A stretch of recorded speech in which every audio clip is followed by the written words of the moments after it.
Bismillahirrahmanirrahim. Assalamualaikum warahmatullahi wabarakatuh. Waalaikumsalam warahmatullahi wabarakatuh. Pertama-tama saya ucapkan terima kasih kepada Bapak Ibu Guru yang berkesempatan hadir pada siang hari ini pada acara diseminasi modul 1.4 budaya positif di SMPN 4 Pringgabaya yang disampaikan langsung oleh Ibu Guru Muhlim SPD selaku CGT Kabupaten Lombok Timur.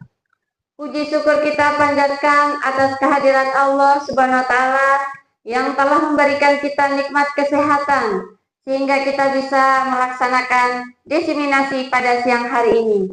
Untuk memulai acara pada pagi hari ini, saya akan langsung memberikan kesempatan kepada Ibu Guru Muhlim selaku CGT Angkatan 10 untuk menyampaikan diseminasi modul tentang budaya positif.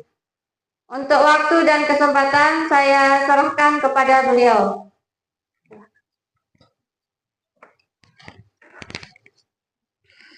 Izin Bapak Ibu, saya berdiri. Assalamualaikum warahmatullahi wabarakatuh. Alhamdulillah, saya sangat bangga bisa berdiri di sini di depan Bapak Ibu. Yang membanggakan saya adalah Bapak Ibu guru punya komitmen kuat untuk hadir di sini dalam acara diseminasi modul 1.4 budaya positif di SMP Negeri 4 Pringgabaya, sekolah kita tercinta. Saya adalah peserta PPGP, Program Pendidikan Guru Penggerak, Angkatan 10, Kabupaten Lombok Timur. Dari serangkaian kegiatan PPGP tersebut, maka saya mendapatkan tugas untuk melakukan diseminasi tentang modul 1.4 yang sudah saya pelajari dan sudah saya pahami, yaitu tentang budaya positif. Jadi Bapak Ibu, izinkan saya di sini akan menyampaikan, akan memaparkan apa yang sudah saya pelajari dan yang sudah saya pahami. Di dalam sesi ini juga, mari saya mengajak Bapak Ibu untuk kita sama-sama berdiskusi. Di sini saya tidak berposisi sebagai pengajar, tetapi saya hanya berposisi sebagai teman berbagi. Oleh karena itu, tetap kita akan sama-sama sharing, Bapak Ibu. Baik, Bapak Ibu, seperti judulnya, itu adalah budaya positif. Kalau kata budaya, saya yakin kita semua tahu ya. Apa sih, kalau kita berbicara budaya, apa yang paling cepat kita ingat, Bapak Ibu? Kebiasaan, bagus sekali. Kebiasaan yang kita lakukan baik di lingkungan sekolah kita maupun di rumah itu merupakan sebuah budaya. Bisa nggak disebutkan saya, Bapak Ibu, salah satu contoh budaya itu yang mana? Begawe. Ada lagi? Jongkolan. Kalau sekarang kita di lingkungan sekolah kita, apa sih yang kita budayakan sama anak-anak kita? Apa kita budayakan dia? Ketika dia datang, kita budayakan salam. Setiap pagi anak-anak kita budayakan pungut sampah, peduli lingkungan, imtak pagi, sholat johor berjamaah, itu termasuk budaya kan di sekolah kita. Baik Bapak Ibu, sebelum saya lanjut, saya ingin mengajak Bapak Ibu untuk bermain. Saya lihat Ibu Pia. Ibu Pia silakan maju, Ibu Pia. Kemudian Ibu Suratmi silakan maju, Ibu Suratmi. Ya, berhadapan. Ibu Pia menghadap utara, Ibu Suratmi menghadap selatan. Baik, di sini saya tanya dulu, kira-kira siapa yang akan berusaha mempengaruhi ini? Ibu Suratmi atau Bu Pia? Ibu Suratmi saja kayaknya ya, biasa mempengaruhi anak-anak ketika ada masalah. Baik, Bapak Ibu, silakan diperhatikan. Ibu Pia, tolong ikuti instruksi saya. Menghadap ke sana sebentar, menghadap ke selatan Bu Pia. Silakan menunduk. Sekarang ada sesuatu di genggaman tangan Bu Pia. Pikirkan. Genggam tangannya Bu Pia, genggam kuat. Boleh tangan kanan, boleh tangan kiri, satu saja Bu Guru. Oke, sudah digenggam kuat. Baik. Apapun itu. Apapun itu. Terserah, mau benda, mau apa saja silakan. Katakan sudah oke. Sudah oke? Siap. Silakan menghadap Ibu Suratmi. Baik, genggam kuat. Ingat, genggam kuat. Ibu Suratmi, silakan lakukan apa saja boleh dilakukan menurut versinya Ibu Suratmi supaya tangan kanan genggaman Ibu Pia itu bisa terbuka. Silakan, terserah. Mau cara terserah. Boleh bebas di sini. Di sini ada unsur paksaan, ada unsur halusnya. Pokoknya terserah, tergantung dari orang yang mempengaruhinya. Ayo. Silakan. Boleh ambil benda-benda? Boleh, boleh. Nyogo. Silakan. Bareng tulakan nih Malik. Baik. Ya. Kita sama-sama saksikan. Bupia warna jatuh, Bupia. Warna jatuh. Ini Bupia Saya ada bawa uang dari tadi. Tahu diri itu pengaruhi ini. Oh iya, kemudian uang. Oh, ada saya pinjam uang kemarin. 50.000. Ingat enggak? Pas kita kemana? Oh iya, pas kita pergi santai di Guru. Ini uangnya kembalikan. Ingat saya kemarin kan nggak ikut. Ya, saya kasih. Oh iya, arisan Bu ya? Iya, arisan. Ya, saya bayar arisan Bu. Belum waktunya kan ada Enggak, hari Sabtu. itu kadang masuk hari Sabtu. Iya, saya bisa Bu. Kurang. Kurang. Karena saya mulai besok ibu bukan udah tahu. Siapa tahu besok kurang nggak ada tambahnya lagi nanti saya nunggu.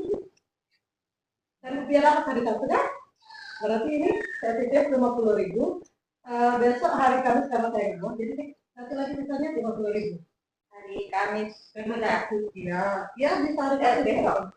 Ini kalau saya punya uang 50.000, ini saya menyetor arisan 50.000 karena rupiah murah. Enggak besok aja di hari lain. Berikan aplaus Bapak Ibu. Silakan duduk. Terima kasih. Baik Bapak Ibu. Apa yang dilakukan oleh Ibu Suratmi itu adalah sebuah kontrol yang dilakukan kepada Ibu Pia. Ibu Suratmi punya hak. Dia punya hak untuk memaksa.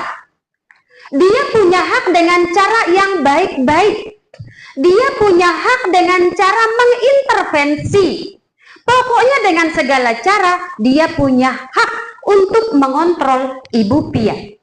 Tetapi kenyataannya, tangan Ibu Pia terbuka tidak?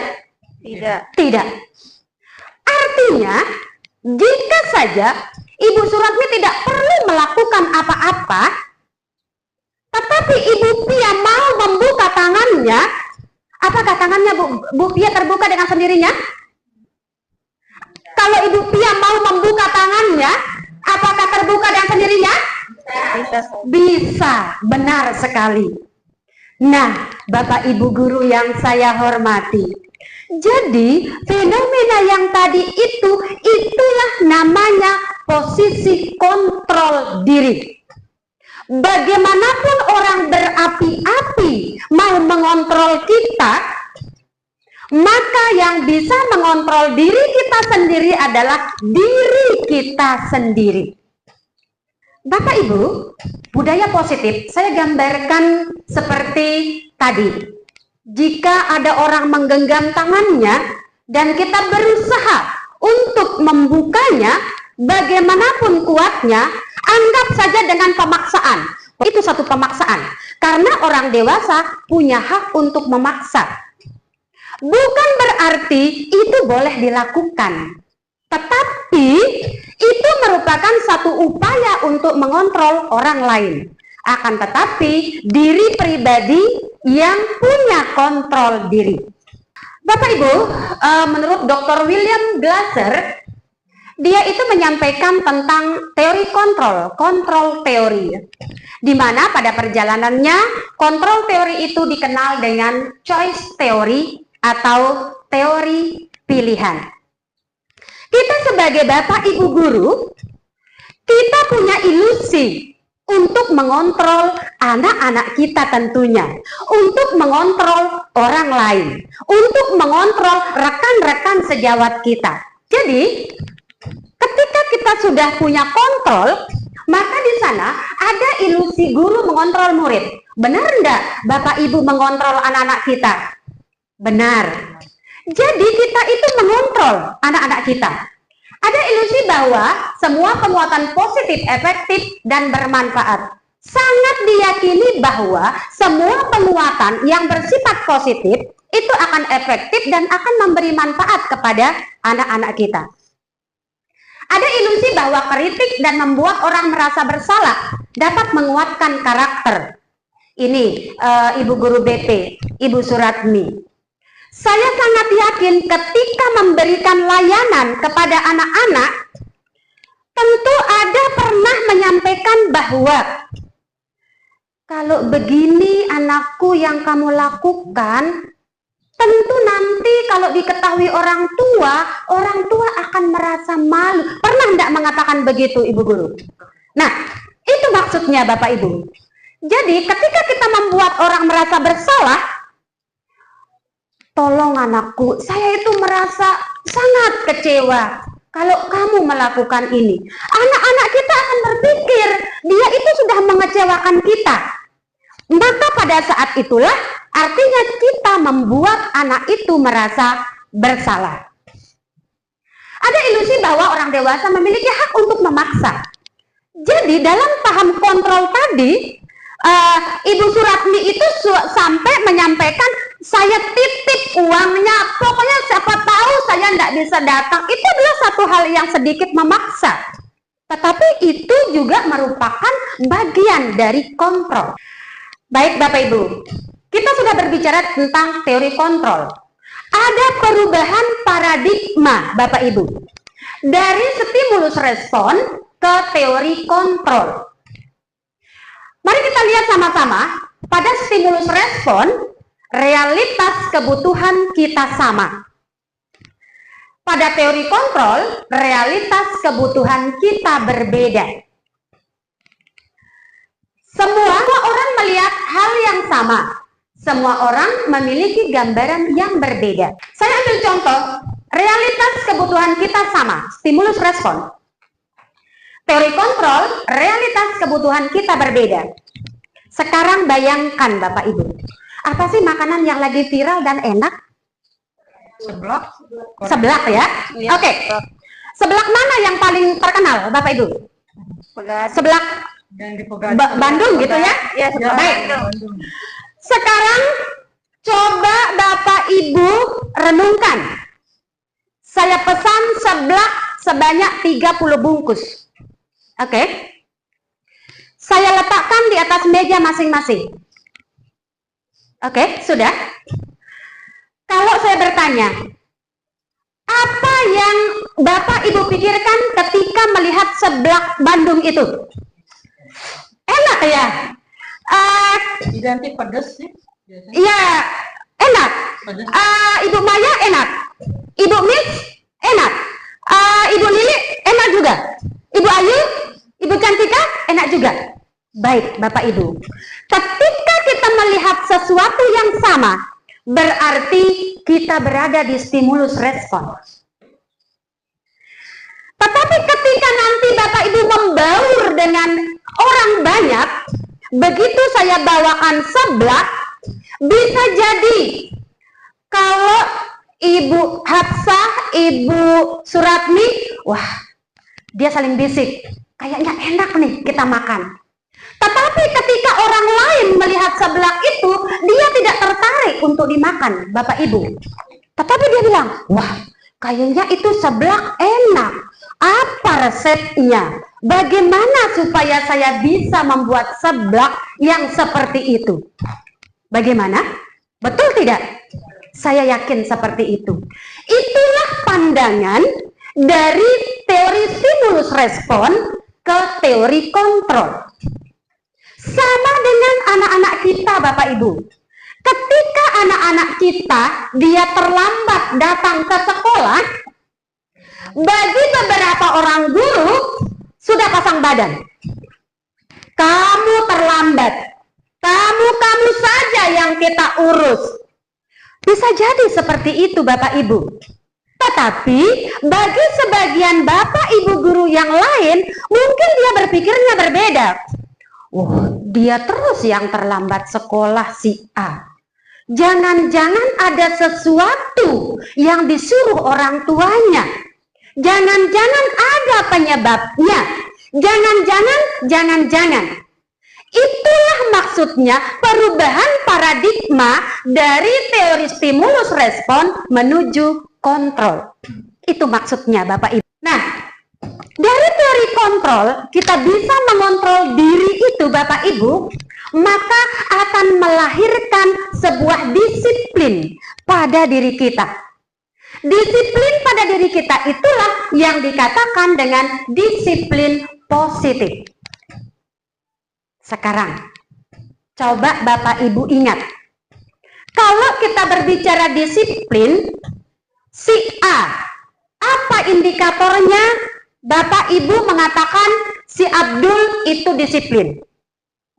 Coba. Dia datang tepat waktu, bagus. Ada lagi?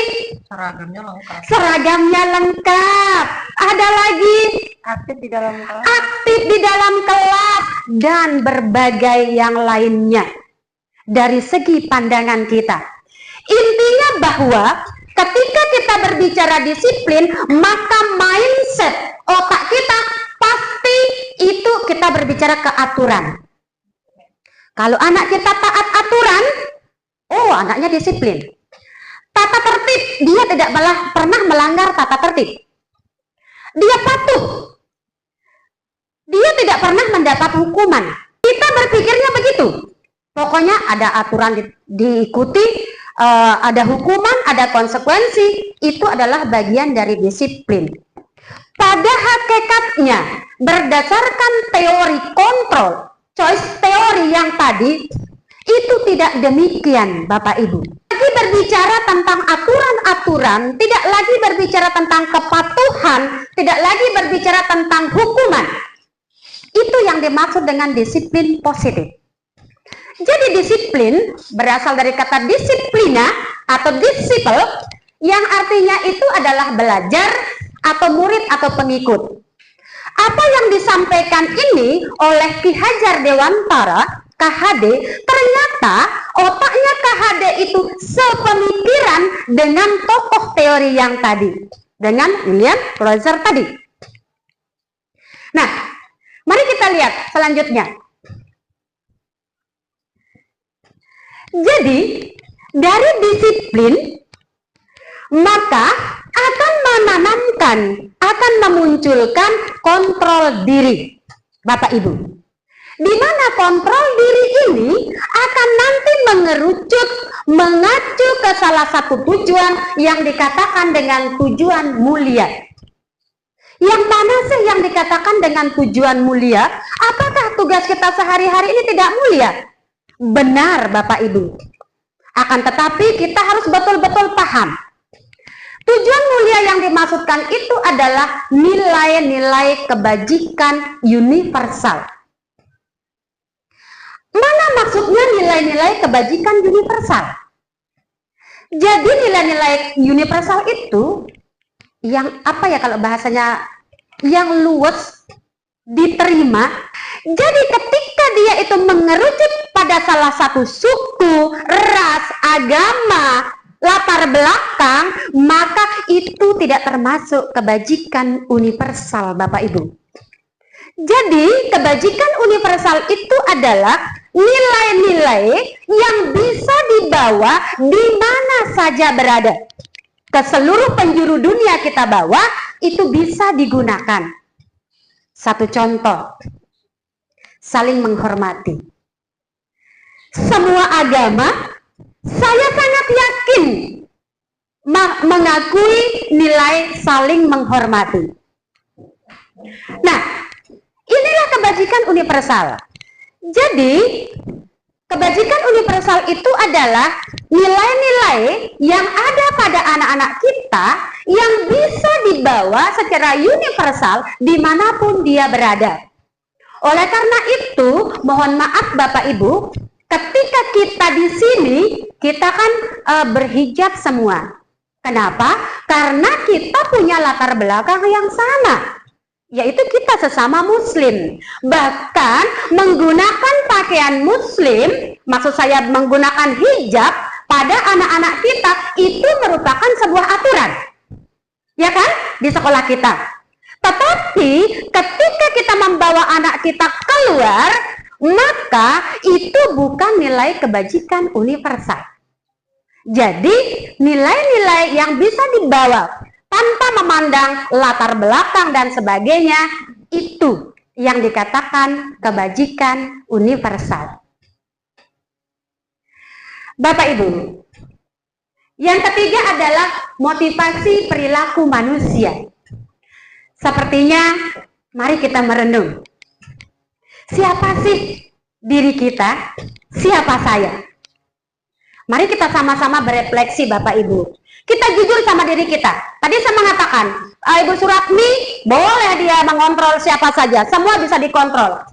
Tolong Ibu Ani, minta tolong di sana, kalau sana masukin ya. Oh iya Bu Guru. Tolong di sana masukin ya Bu Guru. Iya Bu Guru. Tetapi Ibu Suratmi tidak akan bisa mengontrol seterusnya. Tetapi diri sendirilah yang mengontrol pribadi diri sendiri. Baik. Yang pertama Bapak Ibu, menghindari ketidaknyamanan atau hukuman. Contoh, kepala sekolah sudah pasang badan. Tolong Bapak Ibu nanti sore hadir untuk kita gotong royong. Bapak Ibu hadir? Hadir kan? Kenapa? Ada dua faktor. Pertama, memang Bapak Ibu ingin hadir melaksanakan tugas itu. Yang kedua, Bapak Ibu karena itu kepala sekolah, kayaknya gimana gitu kepala sekolah yang nyuruh kalau enggak datang. Nanti ketika di sekolah, sebenarnya saya nggak bisa datang Bu Guru, anak saya itu dia kurang sehat, terus mertua saya itu dia mau dibawa ke puskesmas. Tapi ya gitu deh, kita duluan ya. Itulah posisi kita tidak bisa memungkiri Bapak Ibu. Begitulah motivasi perilaku manusia. Seperti kita sekarang ini, karena kita membutuhkan sertifikat, kita datang, misal, maaf, saya tidak mengkerucutkan. Kita, ada yang kita butuhkan, kita datang. Ketika kita tidak butuh, tidak kita datang. Memang banyak sekali yang merasakan begitu Bapak Ibu, tidak perlu berkecil hati. Saya juga pernah merasakan seperti itu. Ketika COVID, saya tuh betul-betul tidak nyaman. Apalagi tepat di rumah saya dipasang portal Bapak Ibu. Mau kemana saya? Orang tua saya datang membawakan makanan. Betul-betul tidak nyaman. Akhirnya saya isi dengan kegiatan, daripada saya boring tidak keruan, saya coba buka-buka laptop. Saya ikuti kegiatan seminar, kegiatan pelatihan dan sebagainya. Setelah sekali, dua kali saya mengikuti, kayaknya saya itu merasa bagian dari kebutuhan saya. Jadi saya sudah beralih dari rasa tidak nyaman, apalagi hukuman. Jadi kalau Bapak Ibu tidak absen, nanti gajinya dipotong. Itu hukuman Bapak Ibu ya. Sehingga kita itu betul-betul, khawatir kalau udah dua kali udah 10.000 dipotong gaji saya. Jadi muncullah kita tuh, kita absen. Dulu kita pakai pinjer Bapak Ibu. Di sekolah kita pakai pinjer. Betul-betul kita itu kayaknya dikejar sama pinjer. Bahkan teman-teman ketika saya ketemu, banyak yang berkeren-keren datang sekedar untuk mencet pinjer Bapak Ibu. Itu karena apa Bapak Ibu? Mungkin kita masih berada pada posisi yang pertama, menghindari ketidaknyamanan atau hukuman dan sejenisnya. Yang kedua Bapak Ibu, untuk mendapatkan imbalan atau penghargaan dari orang lain. Mungkin masuk kriteria ya, mungkin masuk kriteria. Begitu juga dengan anak-anak kita Bapak Ibu. Jadi kan kita kasih dia penghargaan. Kamu juara umum, ini hadiahnya. Kamu juara ini, kamu sudah membantu ibu, kamu sudah membantu bapak, ini hadiah untukmu.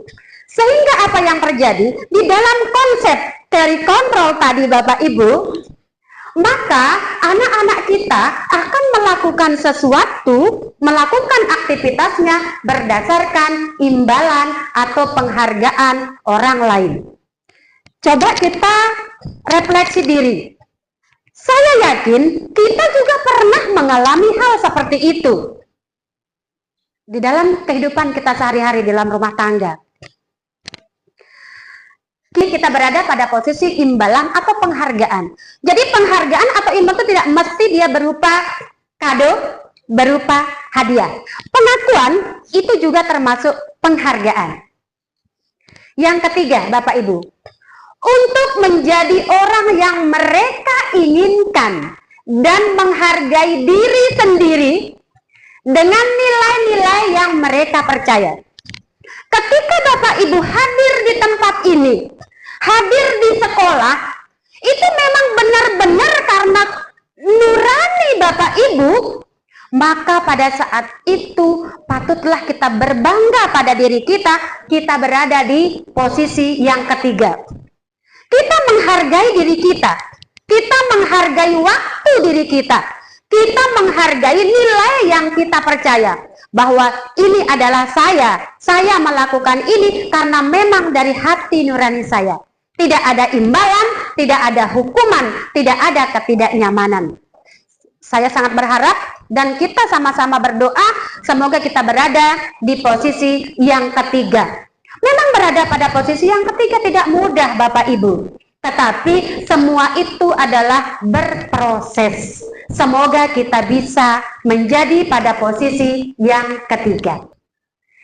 Ini Bapak Ibu, 5 kebutuhan dasar. Jadi siapapun diri kita memiliki 5 kebutuhan dasar. Karena kita sebagai guru, kita sebagai pendidik, maka kita melihat juga 5 kebutuhan dasar dari anak-anak kita. Yang pertama, untuk survive. Jadi bagaimanapun kita tetap bertahan, berusaha untuk tetap hidup, survive. Apapun yang terjadi, kita akan lakukan. Yang kedua, diterima dan dicintai. Bisa Bapak Ibu bayangkan, yang sebelah, Ibu Suratmi dengan Ibu Hafsah tidak teguran. Bisa enggak dia duduk seperti ini? Saya yakin tidak akan bisa seperti ini. Yang satu sahadap sana, yang satu mungkin nunduk, atau pura-pura saja lihat depan, supaya tidak perlu saling lihat wajahnya. Ya kan? Kita tetap punya rasa seperti itu Bapak Ibu. Kita punya hak untuk diterima dan dicintai. Yang ketiga, fun, kesenangan. Kita punya kebutuhan dasar kesenangan Bapak Ibu. Coba kita merujuk ke anak-anak kita. Anak kelas 8 ini setiap saya masuk, Masya Allah, dia itu tidak bisa saya kontrol. Dia itu main saja maunya. Benar Bapak Ibu. Jadi kalau kita merujuk ke 5 kebutuhan dasar ini, bahwa setiap tindakan, setiap perilaku yang dilakukan oleh setiap individu, dia punya tujuan tertentu. Ketika tujuannya itu tidak tercapai, maka dia akan melakukannya di tempat di mana dia bisa mencapai. Satu contoh, anak kita sih itu-itu aja dah yang agak susah kita kontrol, dia main terus. Mungkin di rumahnya di lingkungan keluarganya atau di lingkungan lainnya, dia tidak punya tempat, dia tidak punya kesempatan untuk mendapatkan kesenangan. Sehingga kekurangan dari kesenangan yang dia dapatkan itu dia tuangkan di sekolah. Karena dia merasa di sekolahlah dia merasa mampu mendapatkannya. Seperti itu. Itu gambarannya Bapak Ibu. Kita lanjut, freedom, kebebasan. Ketika kita menyuruh anak-anak kita masuk Bapak Ibu, ini sudah bel masuk, silakan masuk. Masih saja belum mau masuk. Seperti tadi Bapak Ibu. Jadi dia itu mencari kebebasan dirinya. Mungkin saja hal seperti tadi itu terjadi. Begitu juga dengan kita. Jadi ketika kita tuh ada kayak merasa sedikit terpaksa, kita tidak bisa terlepas dari kata itu Bapak Ibu. Maka pasti ada kemungkinan bahwa freedom itu belum kita raih. Satu contoh. Tolong selesaikan PMM-nya Bapak Ibu. Asik. Kemarin waktu Ibu Rin mengontrol beberapa orang teman, tahu-tahu sudah bel masuk. Wah, kita belum selesai nih. Jadi berebut rasa tanggung jawab Bapak Ibu mau ke kelas dengan berebut rasa kewajiban yang harus diselesaikan. Ada rasa ingin tidak bebas, sehingga masuk kelas juga tanggung, mau lepas juga anak-anak ribut. Pada saat seperti itu, ada yang tidak kita penuhi dari 5 kebutuhan dasar kita Bapak Ibu. Yang terakhir adalah power, kekuatan. Sama juga, ketika anak-anak kita merampas punya temannya, mengambil punya temannya, dia ingin menunjukkan powernya. Kenapa? Mungkin di rumah dia terpojok, dia tidak mampu menunjukkan powernya, sehingga dia mencari tempat. Oh, dia tidak berkasus di sini, tetapi besok ada laporan dari masyarakat, anak kita si ini ada kejadian seperti ini, berarti di sanalah dia menunjukkan powernya. Jadi seperti itu Bapak Ibu. Sekarang kita refleksi lagi diri kita Bapak Ibu. Kita sebagai guru sekaligus pendidik memiliki 5 posisi kontrol. 1 sebagai penghukum, 2 sebagai pembuat merasa bersalah, 3 sebagai teman, 4 sebagai pemantau, 5 sebagai manajer. Mari saya kasih waktu 10 detik. Silakan semua menundukkan kepala. Saya hitung mulai dari sekarang.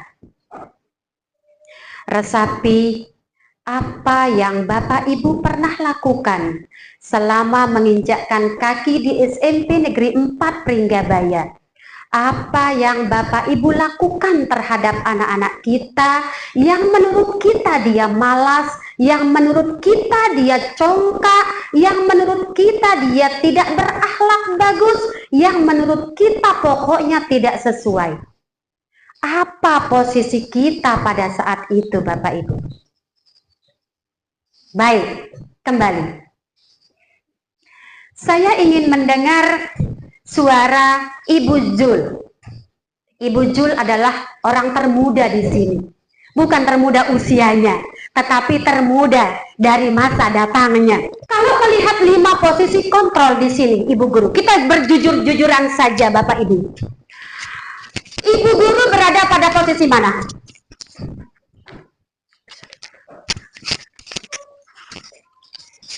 Ibu Guru berada pada posisi mana?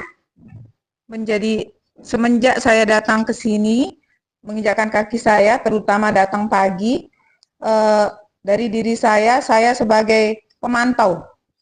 Seperti apa contohnya? Saat pagi, anak-anak kita arahkan untuk kebersihan. Tapi di sini yang saya temukan adalah anak-anak pertama, ada yang mau saya suruh angkat sampah, ada yang tidak mau, ada yang lari, ada yang menghindar, seperti itu. Baik, terima kasih Ibu Jul. Berikan aplaus Bapak Ibu. Baik, saya juga demikian Bapak Ibu. Saya yang paling tua di antara Bapak Ibu dan paling tua juga berada di sini. Ketika saya melihat di sini, ternyata selama ini kita jujur-jujuran saja Bapak Ibu. Saya merefleksi diri saya. Saya dipilih menjadi guru idola, saya berposisi sebagai teman. Saya merasa diri saya itu sebagai teman. Karena anak-anak ketika dia menyukai teman, maka saya yakin dia akan memilihnya. Saya merefleksi diri saya, berarti anak-anak memilih saya karena dia seakan-akan menganggap saya setara sebagai temannya. Jadi dia mengidolakan saya. Jadi seperti itu saya refleksi diri saya. Jadi mari kita refleksi diri kita Bapak Ibu. Di posisi manakah kita? Memang kita tidak bisa lepas Bapak Ibu. Kita di posisi ini. Terkadang ada kalanya kita di posisi penghukum, ada kalanya di posisi ini. Tapi kita semua berproses Bapak Ibu. Maka setinggi-tingginya posisi adalah pada posisi manajer. Meskipun ini adalah hal yang sulit, maka tetap kita berusaha. Baik Bapak Ibu, saya sangat yakin ketika kita berbicara penghukum, sudah jelas sekali kebayang. Jadi di sini bukan saya yang menyampaikan Bapak Ibu, tetapi ini adalah tokoh yang menganut teori kontrol. Ternyata seorang guru yang posisi kontrol penghukum, maka dia akan dengan mudah untuk melakukan hukuman fisik atau hukuman verbal. Cengenbi, cengeme. Kata-kata seperti itu, verbal itu sudah mengkategorikan kita dalam posisi kontrol penghukum. Biasanya kalau guru dengan tipe penghukum, dia itu akan menekan sekolah untuk menekan murid. Nanti ketika kita ada pertemuan atau ada rapat, instruksi Pak Kepala, tolong buat aturan supaya anak-anak kita itu tidak bisa lompat tembok. Tolong Pak Kepala Sekolah, buat aturan agar anak kita harus sepatunya hitam. Jadi tipe penghukum akan mengintervensi, memberi tekanan kepada sekolah untuk membuat aturan menekan anak-anak kita. Itu cirinya. Selanjutnya, pasti dia akan berkomentar, patuhi aturan. Awas kalau kamu tidak ikut. Kemudian, kamu selalu saja kamu yang saya urus. Saya yakin kita memang pernah di posisi itu Bapak Ibu. Pembuat merasa bersalah. Biasanya guru dengan tipe pembuat merasa bersalah itu suaranya lebih lembut. Saya betul-betul merasa. Saya yakin di antara kita juga ada yang merasa. Terkadang loh, untuk membuat anak kita itu gampang kita berkomunikasi, terkadang anak kita dudukkan di depan kita ya Bapak Ibu, kita diamkan dia. Kita buat hening, suasana hening. Baru kita bangkitkan dia. Nah, ternyata hal-hal seperti itu bisa kita lihat di sana, Bapak Ibu. Kita mengheningkan, kita buat anak kita kayaknya keki gitu. Kita diam saja gitu. Apapun itu kita diamkan. Sehingga anak kita itu berusaha untuk berbicara. Ketika kita mengatakan, ibu sangat kecewa sama kamu nak. Kenapa kamu lompat pagar? Akhirnya saya dipanggil sama kepala sekolah. Saya juga pernah mengatakan, merasakan betul-betul. Saya itu kayak ditampar gitu Bapak Ibu. Tapi lebih baik ditampar dengan kejujuran daripada dipeluk oleh kebohongan. Nah, berapa kali ibu harus memberitahumu? Jangan lakukan itu nak. Gimana coba kalau orang tuamu tahu kamu ngambil bukunya si ini? Kan malu anakku. Biasanya intonasi gestur seperti itu sering kita katakan. Oh ternyata ketika kita berada pada posisi itu, kita sebagai posisi pembuat merasa bersalah. Sehingga apa efeknya? Murid-murid memiliki penilaian diri yang buruk tentang dirinya. Sehingga kayaknya aura wajahnya memang anak-anak kita ya Bapak Ibu, kalau kita sudah urus kayaknya sedikit mau nangis, kayaknya pokoknya begitu. Sekarang ya kita introspeksi diri kita. Ternyata anak-anak kita merasa dia itu tidak berharga. Dia sudah mengecewakan orang-orang yang disayanginya. Yang ketiga adalah teman. Nah, yang ini dia Bapak Ibu. Saya sangat yakin banyak di antara kita yang mengikuti, yang berada pada posisi ini. Menyakiti murid namun tetap mengontrol. Saya yakin. Di antara kita sering kita di dalam ini, di ruangan ini, tadi saya cubit itu si Dodi, kaya, saya angankan dia. Iya enggak Bapak Ibu? Iya kita pikirkan, malah kita itu ke bawah sampai tidur loh Bapak Ibu. Gimana anak itu? Ternyata kita memarahi anak, kita menyakiti dia, tetapi kita itu tetap mengikuti dia, tetap mengontrol dia. Nah, ketika kita berposisi sebagai teman itu, akan ada dua hal yang akan muncul, yaitu bisa berakibat negatif dan bisa berakibat positif. Biasanya, Bapak Ibu yang berposisi sebagai teman, itu dia memarahi anak itu tidak betul-betul marah, tetapi dengan sedikit humor selingan. Kok gitu sih kamu? Aduh gimana sih? Gestur kita, ekspresi kita, ada senyuman, ada mau apa namanya, ada kesan sebenarnya kita mau marah. Nah, ketika kita berada pada posisi itu, maka kita berada di dalam kontrol sebagai teman. Kita terkadang mengatakan ketika ada anak kita melakukan sesuatu yang salah misalnya. Ketika dia memungut sampah, biasanya kan anak-anak kita terkadang belum dia sampai ujung kelas udah dilepas. Terkadang kita juga tidak tegaan ketika dia dibawakan kayu oleh guru lain. Terkadang kita membisikkan, biar dah anakku, nah tidak ibu yang angkat. Iya tidak Bapak Ibu. Nah, seperti itulah kita berada pada posisi teman. Nah, nanti pada suatu ketika kita tidak berada di posisinya, anak-anak kita ternyata akan mengatakan, saya pikir Bu Hafsah, saya pikir Bu Jul akan bantu saya. Ternyata tidak. Sudah muncullah aura kesal kepada kita. Sehingga pada posisi ini murid akan kecewa dan bertindak untuk guru tertentu saja. Saya sangat yakin Bapak Ibu mengamatinya. Kalau kita yang suruh biar menyong mulut kita, terkadang anak kita tidak mau Bapak Ibu. Tetapi kalau Bapak itu cukup dengan kedipan mata, dia sudah mau. Nah, ini akibatnya ketika kita memposisikan diri sebagai teman, sehingga dia pada guru tertentu saja dia berlaku, tidak secara universal untuk semua Bapak Ibu gurunya. Bahkan yang paling mirisnya, itu bukan guru kita, karena dia tidak mengajar di kelasnya. Bagaimana Bapak Ibu? Ya, jadi seperti itu. Saya apresiasi apa yang disampaikan oleh Ibu Jul. Ketika kita berada sebagai pemantau, ini adalah tingkatan 2 tertinggi. Ketika sebagai pemantau, kita betul-betul bertanggung jawab atas perilaku yang kita awasi. Kita pantau betul dia. Dia sedang memungut sampah. Apakah betul sampahnya diantar ke bak sampah?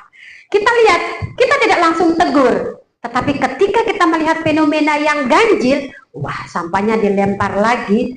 Suatu hari saya yakin Bapak Ibu memanggilnya, kemarin kenapa sampahnya dibuang di sana? Kan tidak sampai sana. Sehingga anak kita itu betul-betul merasa, oh iya, dia akan mengetahui kesalahannya sendiri. Jadi kita mengantarkan anak untuk menyadari kesalahannya sendiri. Jadi itu intinya Bapak Ibu. Tingkat yang paling tinggi itu adalah sebagai manajer Bapak Ibu. Meskipun ini sangat sulit bagi kita. Terkadang ketika kita menyelesaikan suatu masalah anak-anak kita, ketika kita bertanya pelan-pelan, kita mencoba meruntut, otomatis waktunya lama. Tidak menutup kemungkinan ada di antara Bapak Ibu guru yang langsung mengambil alih tugas Bapak Ibu. Pernah loh dialami. Jadi kita mencoba, pelan-pelan kita membangkitkan supaya anak itu kita posisikan nanti dia akan menyadari kesalahannya sendiri. Tetapi kan memang itu butuh proses Bapak Ibu. Tidak mungkin anak kita langsung mengatakan, ya saya salah. Kita itu melakukan dengan pelan-pelan. Itulah kita jadi manajer. Akan tetapi ada di antara kita yang sepertinya itu memakan waktu.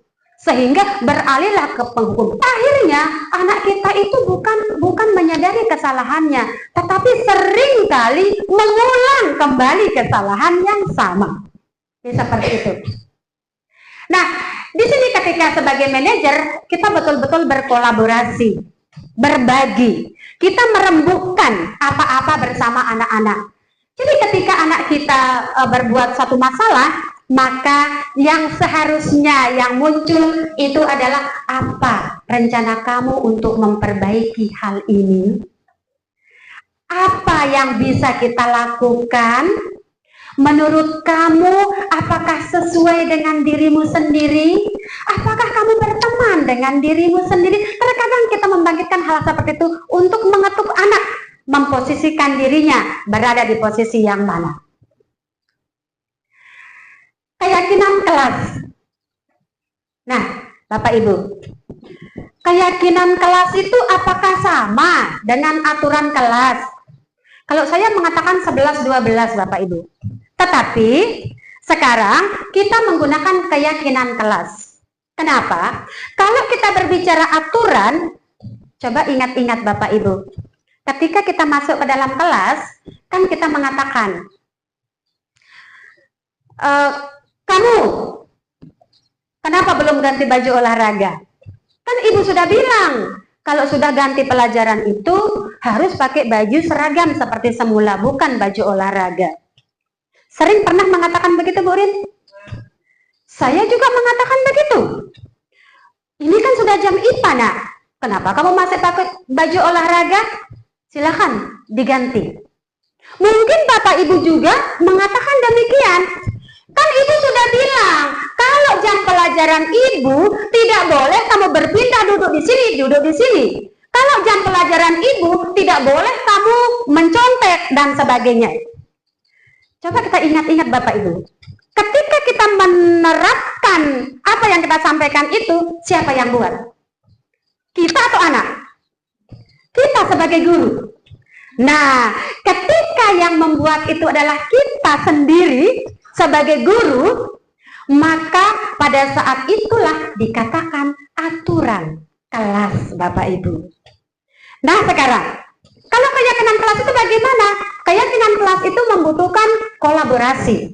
Merujuk dari peraturan tadi. Peraturannya kamu tidak boleh menggunakan pakaian olahraga setelah ganti jam pelajaran. Itu peraturannya. Mari kita tarik dia menjadi sebuah keyakinan. Ketika kita membuat sebuah keyakinan, kita tidak mengatakan, pokoknya kamu harus ganti baju setelah olahraga. Kita ajak anak-anak berkolaborasi kita. Bagaimana setiap ganti pelajaran setelah olahraga masih banyak yang menggunakan baju olahraga. Coba, bagaimana cara kita menyiasatinya? Ada enggak kesempatan anak untuk berbicara? Ketika kita berkolaborasi seperti itu, maka ada kesempatan anak untuk berbicara. Kita suruh sama-sama ganti Bu Guru, kan pasti terkadang ada yang menyentuh begitu. Kita suruh dia Bu Guru, suruh aja ketua kelas menyuruh dia. Jadi anak-anak kita ada kesempatan ruang untuk dia berbicara. Ketika aturan itu dibicarakan oleh kita di dalam kelas, maka pada saat itulah dikatakan keyakinan kelas. Itu Bu Guru, dia ganggu kita terus, si ini. Itu Bu Guru, dia sering mengambil punya kita yang ini. Itu sebuah kesalahan. Tidak apa-apa, bukan berarti kita membolehkan dia salah. Akan tetapi bagaimana kesalahan itu bisa untuk kita arahkan untuk diperbaiki. Nah, muncullah keyakinan kelas. Apa kira-kira supaya kelas kita ideal untuk pembelajaran? Jangan sampai saling ganggu Bu Guru. saya yakin dia akan memunculkan kalimat. Jadi dialah yang membuat aturannya sendiri, yang kita sepakati bersama. Jadi itulah keyakinan kelas. Jadi gambarannya seperti itu Bapak Ibu. Next. Jadi intinya keyakinan kelas itu akan membawa anak-anak kita untuk lebih bertanggung jawab. Karena dia sendiri yang akan memunculkannya. Jadi seperti itu. Jadi keyakinan kelas itu bisa yang terdengar, terlihat, berperilaku. Di sana ketika kita mendengar, ayo saya bantu, permisi, geser dikit, saya pinjam, itu merupakan sebuah keyakinan kelas, Bapak Ibu, yang perlu kita perlu kita budayakan. Jadi seperti itu kepada anak-anak kita. Yang terlihat ketika ada temannya yang sakit, dia bergerak sendiri untuk menjenguk dan sebagainya, itu juga merupakan keyakinan kelas. Dan satu yang penting Bapak Ibu yang harus diingat, keyakinan kelas itu tidak sama dengan aturan kelas. Karena keyakinan kelas berusaha untuk mengantarkan murid-murid pada bertanggung jawab, maka keyakinan kelas tidak boleh banyak. Jadi 3-4 itu sudah cukup. Jadi kalau kita buat peraturan kan biasanya panjang sampai 2 lembar folio ya Bapak Ibu. Tetapi ketika keyakinan kelas cukup 3 atau 4 saja. Di mana keempatnya itu, ketiganya itu bisa dilakukan oleh anak-anak kita atas arahan dan bimbingan kita. Siap memberi salam.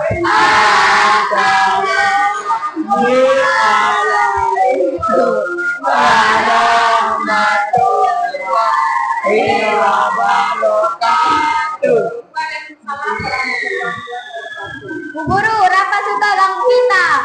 Kamu yang suka ngejek-ngejek saya. Iya Bu Guru, kan yang kamu beri tugas. Oh begitu ya? Baik, kalau begitu Ibu mau nanya.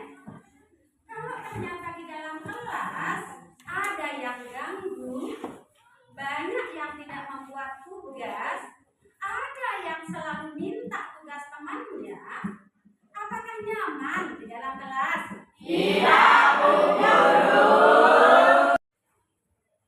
Dengan demikian, situasi kelas yang bagaimana yang membuat kita nyaman? Kenapa jangan ganggu? Jangan ngejek. Jangan banyak sampah. Kalau begitu, sekarang mari kita sama-sama Ibu mengajak kalian untuk membuat keyakinan kelas.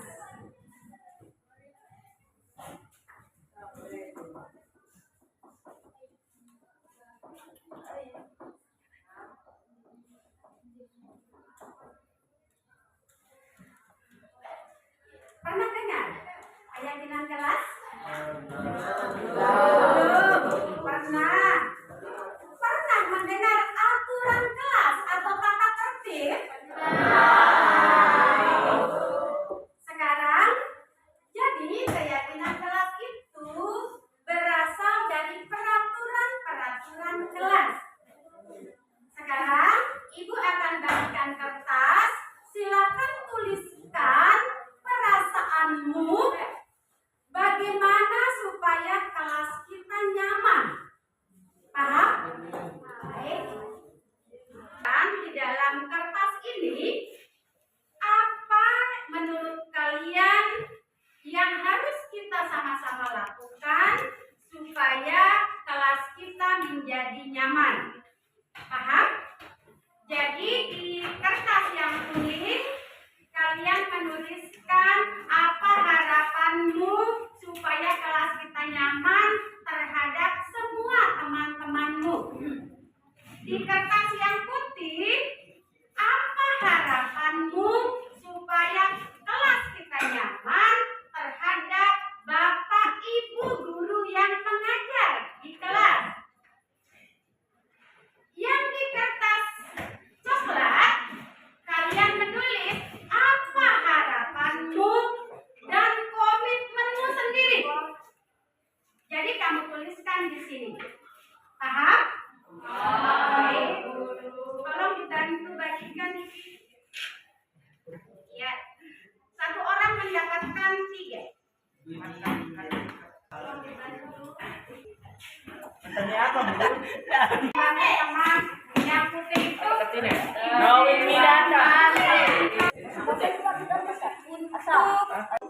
Dan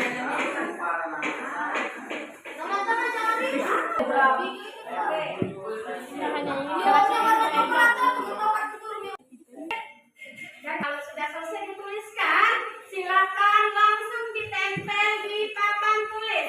Silakan.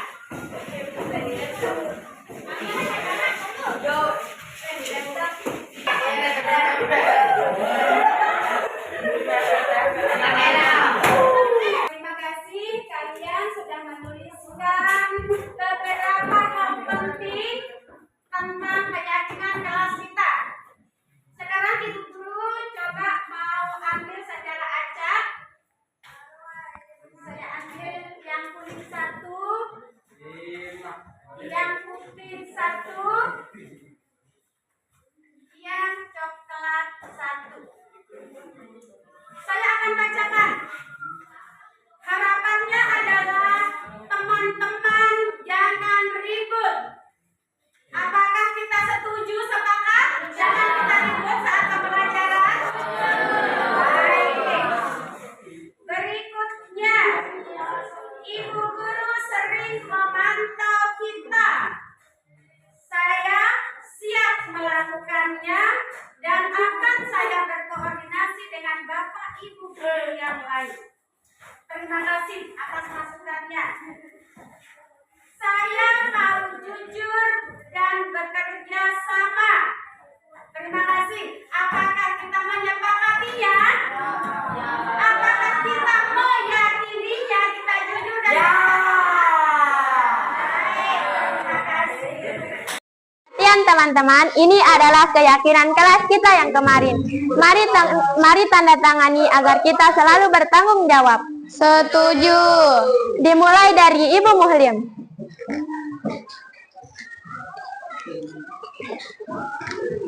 Ibu Elsi. Yang kedua Ibu Elsi.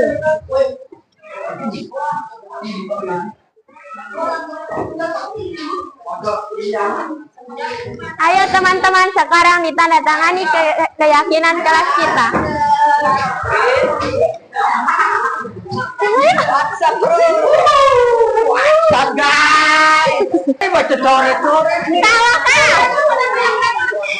Bagus lah ya,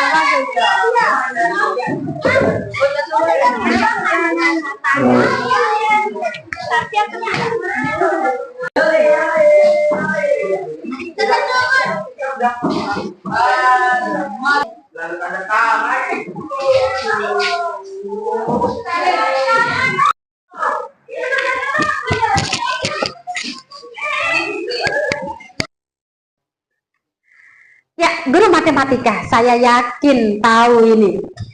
Apa namanya, Ibu Maya? Segitiga. Kalau seingat saya ini segitiga apa namanya, Bu Maya? Segitiga sama sisi ya?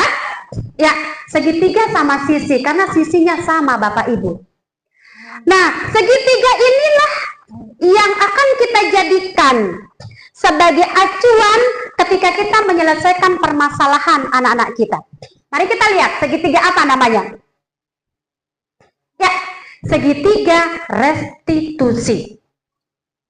Sebenarnya restitusi itu, kalau Bapak Ibu googling, dia mengatakan pembayaran ganti rugi terhadap korban. Kayaknya ini kita berbicara hukum, apa ya namanya ya? Ganti rugi. Kayaknya kalau Ibu Suratmi meminjam bolpennya Ibu Hafsah, bolpennya rusak, harus diganti. Kan berarti sudah masuk kategori restitusi. Nah, dari sini kita bisa melihat Bapak Ibu bahwa segitiga restitusi itu menjadi sebuah pedoman. Menjadi sebuah acuan kita sebagai pendidik untuk apa? Untuk menyelesaikan permasalahan anak-anak kita. Segitiga restitusi ini terdiri dari sisi dasarnya itu adalah kita menstabilkan identitas. Sisi berikutnya adalah memvalidasi tindakan yang salah. Sisi berikutnya adalah menanyakan keyakinan. Mari kita lihat apa yang kita harus lakukan pada menstabilkan identitas. Next. Ketika kita menstabilkan identitas, di sini terkadang kita mengarahkan ke anak-anak kita ketika dia berbuat salah, Tidak ada manusia yang sempurna. Saya juga pernah melakukan kesalahan itu, Nak. Jadi seakan-akan anak kita itu berada stabil. Jadi kesalahan itu tidak apa-apa, tidak masalah. Seperti tadi, tetapi bukan berarti kita membolehkan. Jadi berbuat salah itu tidak apa-apa, Nak. Kita perkuat lagi bahwa kesalahan itu bisa kita perbaiki. Di mana di sini bisa kita mengatakan, apakah kamu sedang menjadi teman baik bagi dirimu sendiri? Saya yakin Bapak Ibu sering mengatakan, apakah kamu memang dirimu sendiri ini yang berbicara? Itu maksudnya sama ya Bapak Ibu. Kita menstabilkan anak-anak kita bahwa orang lain yang berbicara ketika dia ngomong. Kan Bapak Ibu paham dia itu berbohong ya. Kan sering Bapak Ibu mengatakan, betul, betul. Kita itu menegaskan bahwa benarkah posisi dirinya itu berbicara betul-betul atas dirinya sendiri. Tetapi yakin batinnya kan akan tidak berbicara demikian. Itulah maksudnya, apakah kamu sedang menjadi teman yang baik buat dirimu sendiri? Atau apakah kamu ini dirimu sendiri? Dan seterusnya. Baik, next. Untuk validasi tindakan yang salah, Bapak Ibu. Di sini kita sudah naik, posisinya sudah naik. Di sini padahal kamu bisa melakukan lebih buruk dari ini. Jadi kayaknya kita pro sama dia gitu. Saya tempelet dia Bu Guru, habis dia salah duluan. Kan posisi itu salah ya, salah gitu. Tetapi ketika kita berada pada validasi tindakan yang salah, kayak kita mengangkat gitu. Kayak kita mengangkat dia itu salah. Padahal sebenarnya adalah kita mau memvalidasinya. Saya teriakin dia Bu, habis dia salah. Padahal kamu bisa meninjunya yang lebih parah. Padahal kamu bisa lebih buruk dari itu. Jadi dia akan merasa bangga. Dia akan bisa melakukan hal yang lebih besar. Tetapi dia mampu mengerem dirinya. Itu yang membuat dirinya bangga. Kamu pasti punya alasan. Itu Bu, selalu aja dia ganggu kita. Ketika kita memanggilnya, benar, kamu mengganggu si ini. Habis dia Bu, dia ngejek-ngejek kita terus. Kan dia sudah punya alasan itu. Tentu kamu punya alasan. Ketika kita mengatakan tentu kamu punya alasan mengejek temanmu, mengatakan ini dan sebagainya. Ketika anak itu kita validasi, maka mungkin dia akan mengungkapkan argumennya, alasannya. Ya Bu, memang saya yang ganggu dia. Habis dia yang pojokkan saya. Berarti kan dia memang punya alasan. Sehingga kita mengatakan kamu pasti punya alasan mengapa melakukan hal ini. Kamu patut bangga pada dirimu sendiri karena kamu telah melindungi sesuatu yang penting buatmu. Andaikan kamu tinju dia anakku, mungkin masalah besar. Tapi saya bangga, kamu patut bangga melindungi sesuatu yang penting bagimu. Jadi kita betul-betul membawa dia dalam posisi validasi. Next. Segitiga restitusi, yang ketiga adalah menanyakan keyakinan. Nah, ketika tadi kita kan sudah membuat keyakinan kelas. Apa keyakinan kelas kita? Tidak boleh saling ganggu Bu Guru. Apalagi saling menghormati Bu Guru. Apalagi harus melaksanakan tugas. Kan dia punya keyakinan. Nah, ketika dia melanggar keyakinannya itu, maka kita tanyakan keyakinannya. Apakah kamu mengganggu teman sesuai dengan keyakinan kelas kita? Saya yakin dia akan mengatakan, tidak Bu. Maka dari sanalah kita berusaha untuk menggali. Dari kesalahannya itu, dia akan berusaha untuk memperbaikinya. Jadi itu maksudnya Bapak Ibu. Apa yang kita yakini sebagai kelas atau keluarga? Ya Bu Guru, kita sepakat begini, kita sepakat melakukan ini, dan seterusnya. Jadi dia dengan mudah untuk menyampaikan keyakinan kelasnya. Apa bayangan kita tentang kelas yang ideal? Pokoknya tidak boleh saling ini, tidak boleh begini. Dia akan mengungkapkannya sendiri. Makanya kita mengatakan, kamu mau jadi orang seperti apa? Maka mungkin, saya yakin, semacam-macamnya anak kita, ketika kita tanya dia mau jadi orang seperti apa, pasti dia akan mengatakan mau jadi orang yang baik. Pernah hendak mengalami begitu? Saya sangat yakin Bapak Ibu. Jadi seperti itu. Silakan di play. Mari Bapak Ibu, ini adalah sebuah penerapan dari menangis. Kemudian di sini saya itu berbicara dengan Esa.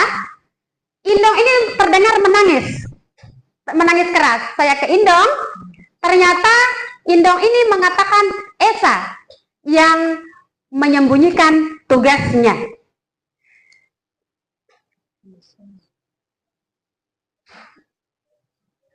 Ya.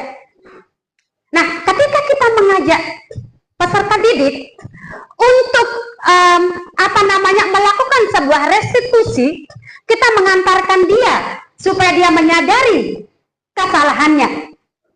Ya, di sini ya ada validasi tindakan yang salah. Kita mengatakan, kamu mau jadi seperti apa? Apakah kamu berteman dengan dirimu sendiri, nak? Jadi kan dia akan mengatakan, tidak, saya seharusnya jadi anak yang baik, dan seterusnya. Sehingga bagaimana kita memunculkan dia itu mengeluarkan sendiri kata-katanya. Baik. Ya, ini kasus yang kedua. Ini terjadi perdebatan, sebenarnya adalah diskusi. Namun, perdebatan antara Wildan dan Ricky ini menjadi sebuah konflik. Karena tidak diterima pendapatnya, maka Will ini merasa dia terpojok sehingga berteriak keras sama si Ricky. Nah, sehingga di sini kita stabilkan identitasnya. Apa yang kamu lakukan sama Ricky? Saya teriakin dia, Bu. Habis dia yang duluan mengejek saya. Kan sering kita mendengar anak-anak kita begitu kan? Ketika kita pasti dia begitu. Enggak, kamu duluan. Pasti begitu. Nah, disinilah kita stabilkan identitasnya Bapak Ibu. Ibu, Bapak tidak tertarik anakku mencari siapa yang salah. Tetapi Ibu tertarik untuk mencari solusi dari permasalahan ini. Nah, terus ada lagi informasi yang bisa kamu katakan. Saya teriakin aja, Bu. Untung enggak saya tinju dia. Angkat saja semangatnya Bapak Ibu. Kamu patut bangga, nakku. Sebenarnya meninju si Ricky itu tinggal sekali gempak saja. Bisa kamu lakukan. Tetapi syukurnya kamu berada pada posisi yang tenang. Sehingga kejadian yang lebih parah itu tidak terjadi. Ini sebuah proses Bapak Ibu. Jadi ketika anak kita terkadang juga bingung ya. Kamu duluan. Kayaknya udah emosi kita juga sudah memuncak ya Bapak Ibu. Nah, disinilah kita sama-sama belajar Bapak Ibu. Jadi saya juga tidak menutup mata. Saya yakin juga ketika kita berada pada posisi itu, apalagi Ibu Suratmi, apalagi Ibu Sri Juliana yang setiap hari berhadapan dengan itu, jangan-jangan adrenalinnya itu sudah banjir gitu. Tetapi dia tetap berusaha untuk mengontrol dirinya. Oke, next. Sehingga akhirnya baik Esa dan Indong tadi, dia menyadari dirinya yang salah sehingga dia melakukan permintaan maaf sama temannya. Jadi, tetapi terkadang kita mengatakan, ayo kamu pergi minta maaf sana sama si dia. Ya enggak Bapak Ibu? Karena apa? Karena memang kita ingin menyelesaikan masalah. Di otak kita itu supaya cepat selesai masalahnya. Tetapi sekarang karena kita punya paradigma, kita sudah tahu dan paham, maka marilah kita berusaha. Memang ini sangat sulit Bapak Ibu, seperti 5 posisi kontrol tadi. Akan tetapi kita berusaha pelan-pelan. Kita menuju sebuah perubahan. Jadi itulah pemaparan dari ilmu yang sudah saya dapatkan Bapak Ibu tentang bagaimana penerapan dan pemahaman disiplin positif di sekolah kita tercinta di SMP Negeri 4 Pringgabaya. Sekian, Assalamualaikum warahmatullahi wabarakatuh. Saya kembalikan ke moderator. Demikian pemaparan materi dari Ibu Guru Murid SPD selaku CGT Angkatan 10 Lombok Timur.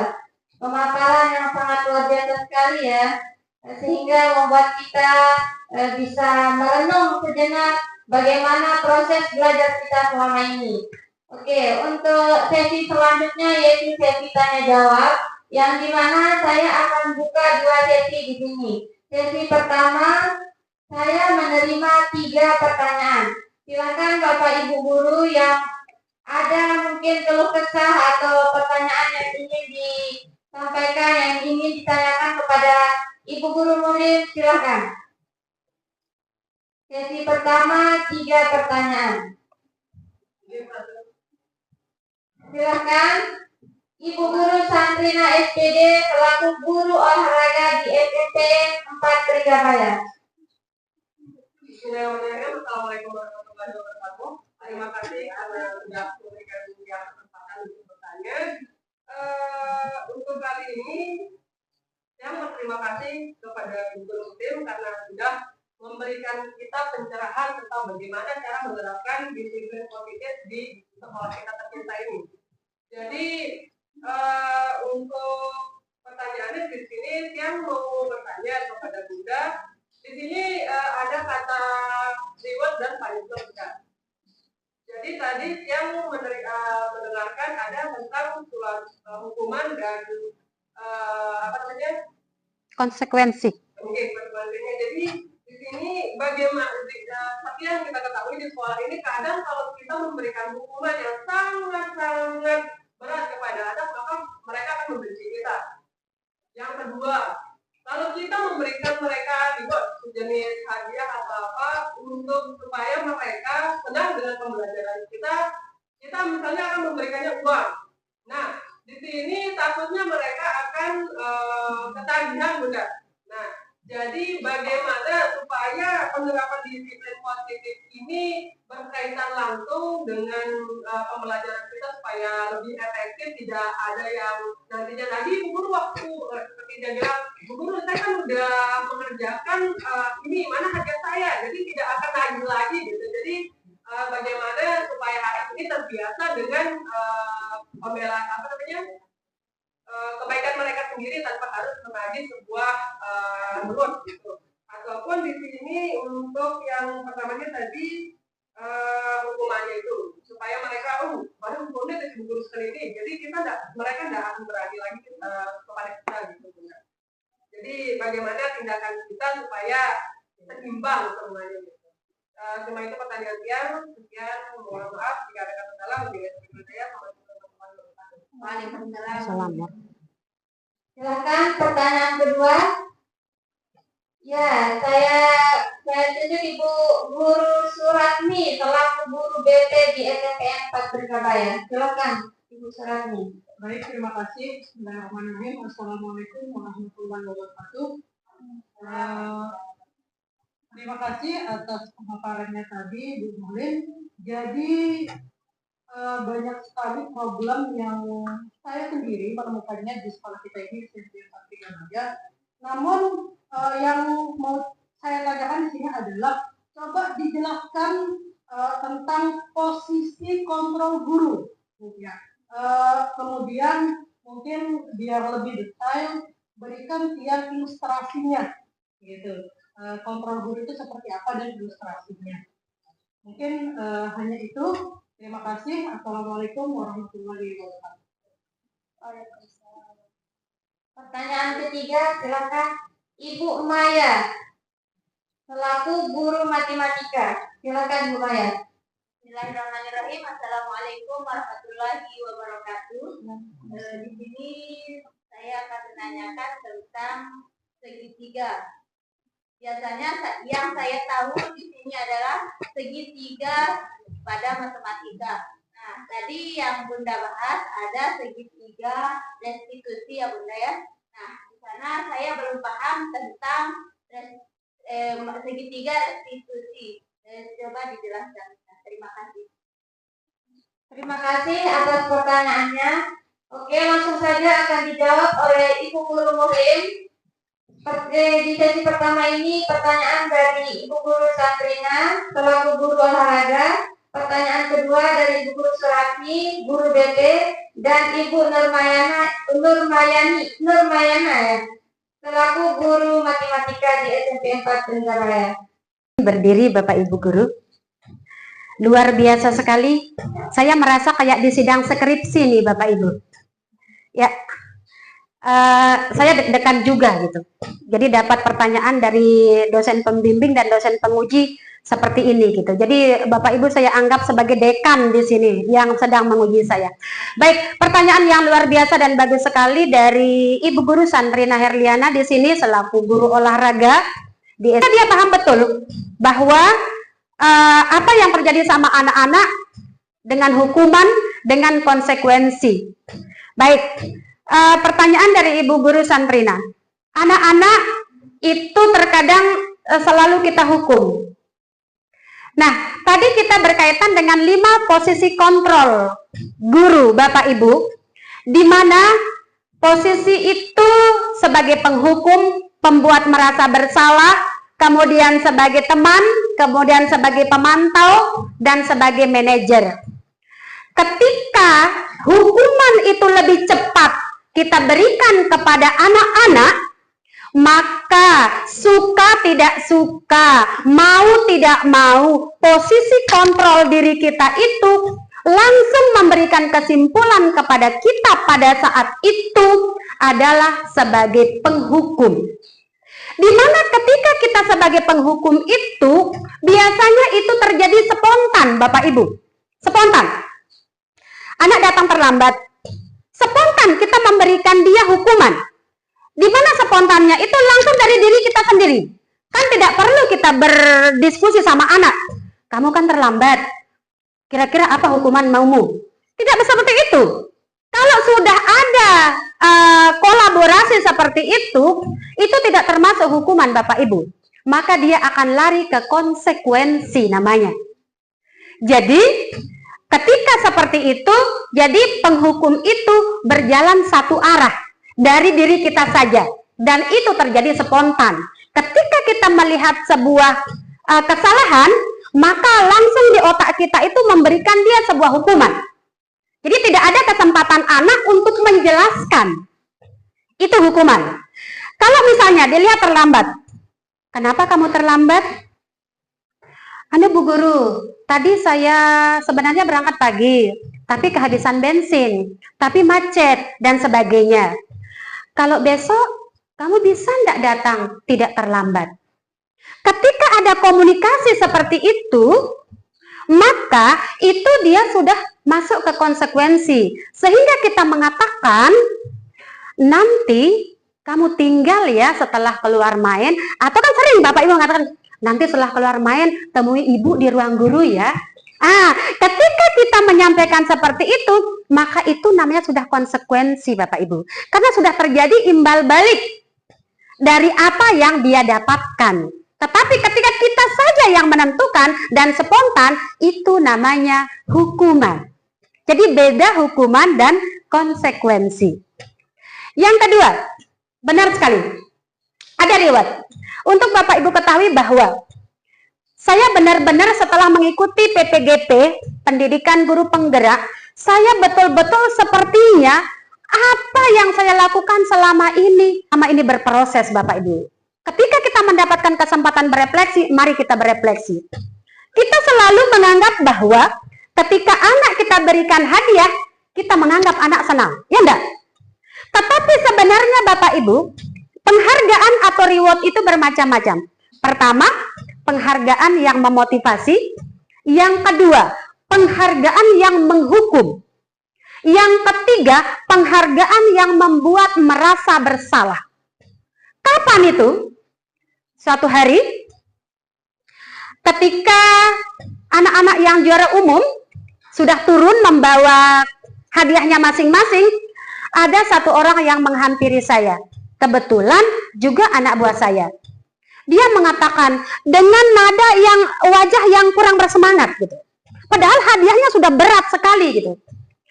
Ibu, lebih baik saya ndak usah juara. Dari intonasinya itu saya benar-benar, nah, orang berlomba-lomba untuk dapat hadiah, kok anak ini intonasinya saja, ibu lebih baik saya ndak dapat juara. Saya betul-betul terketuk pada saat itu. Sehingga karena pada saat itu acara, maka saya bilang, sebentar nak ya. Begitu pulang, saya tidak kasih dia pulang. Berbicara dulu sebentar. Kok bisa kamu mengatakan lebih baik kamu ndak juara? Iya Bu Guru. Kalau saya juara Bu Guru, saya itu diejek-ejek dan dibully macam sampai nangis saya, sampai pernah ibu saya kelahi sama ibunya. Nah, ketika penghargaan yang kita berikan seperti ini Bapak Ibu, inilah yang dikatakan dengan penghargaan hukuman. Dia tuh menganggap itu sebuah hukuman pada dirinya. Ketika dia mendapatkan penghargaan, maka dia mendapatkan bulian. Dia mendapatkan cacian.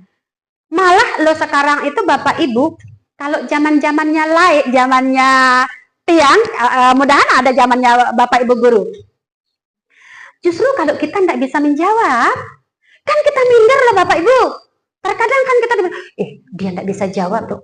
Tapi sekarang Bapak Ibu, bukan yang tidak bisa menjawab loh yang dibully, tetapi justru yang pintar yang dibully, dibilang sok hebat, sok ketua, kamedinya. Hal-hal itulah yang bisa kita katakan bahwa penghargaan itu tidak mesti dia itu memberikan motivasi, tetapi bisa memberikan sebagai hukuman, bisa juga sebagai pembuat merasa bersalah. Coba, ketika dia mendapatkan juara, dia teman duduk, dia merasa mungkin jawabannya persis sama, tetapi dia mendapatkan juara, dia tidak. Apa yang terjadi? Dia tidak teguran, padahal dia teman duduk. Ini merasa pembuat bersalah. Jadi dia tuh merasa bersalah sama temannya. Karena dia yang juara, temannya yang tidak. Yang tidak juara tentu akan merasa, dia punya rasa, dia tidak mau menemani. Kan bisa saja anak-anak kita seperti itu. Nah, bagaimana caranya? Apa yang harus kita lakukan? Memang benar Bu Rin, pada posisi kita di sini, kita betul-betul dilema. Tetapi karena saya mengatakan ini sebuah proses, maka mari kita berproses. Dari 5 posisi kontrol guru, dari kita penghukum, kemudian sampai manajer, maka kita semua berusaha menjadi manajer, sehingga apa yang dilakukan anak-anak kita, apa yang diraih oleh anak-anak kita, memang betul-betul dari intrinsik, dari dirinya sendiri. Sehingga dia tidak terbeban, mau juara, mau tidak EGT, kata bahasanya anak-anak kita sekarang. Emang gue pikirin. Ketika intriksinya itu, maka dia saya yakin akan mampu menerima apapun. Itulah yang perlu kita tanamkan kepada anak-anak kita. Supaya apa setiap yang dia lakukan, betul-betul dari dirinya sendiri. Bagaimana Ibu Rin? Ya. Baik, kita lanjut ke pertanyaan yang kedua, pertanyaan yang sangat bagus dari Ibu Suratmi. Ini Ibu Suratmi sebagai guru BPBK, maka secara otomatis dia sangat sering bertemu dengan problem-problem anak-anak kita. Karena bagaimanapun juga terkadang kalau sudah ada 2-3 kali anak-anak kita mengalami mengulang hal yang sama di kelas, maka secara otomatis kita lari ke wali kelas dengan harapan kita mendapatkan penyelesaian yang lebih cepat. Akan tetapi terkadang kan enggak juga. Terkadang wali kelas juga, ayo kita bawa ke guru BP. Ujung-ujungnya akan bermuara ke guru BP. Baik, pertanyaan Ibu Suratmi, jelaskan posisi kontrol guru dan ilustrasinya. Baik Bapak Ibu, saya bisa jelaskan kembali bahwa posisi kontrol kita sebagai guru, sebagai pendidik itu ada 5. Yang pertama kita sebagai penghukum, yang kedua sebagai pembuat merasa bersalah, yang ketiga itu sebagai teman, yang keempat kita itu sebagai pemantau, dan yang kelima itu adalah sebagai manajer. Di mana tahapan yang tertinggi itu adalah sebagai manajer.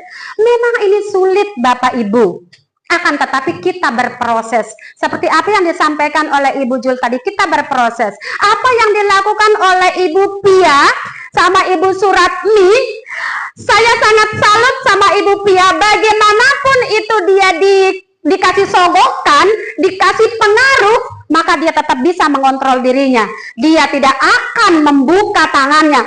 Tadi sebenarnya saya sempat ada feeling ketika dia dikasih titipin uang 50.000, ini anggapan saya, Ibu Pia akan mengambil uang itu dengan tangan kirinya yang terbuka. Dia tidak akan membuka tangan kanannya. Jadi Ibu Pia menurut saya dia akan rela melakukan sesuatu yang salah menurut dirinya dengan mengambilnya tangan kiri. Karena dia tidak mau membuka tangan kanannya. Karena dia punya prinsip, dia mengontrol dirinya, apapun yang terjadi, tangan saya tidak akan saya buka.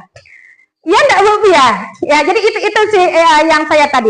Nah, bagaimana sih ilustrasinya yang saya katakan tadi, ketika kita penghukum, yang mempengaruhi kita sebenarnya juga Bapak Ibu, gestur kita, ekspresi kita.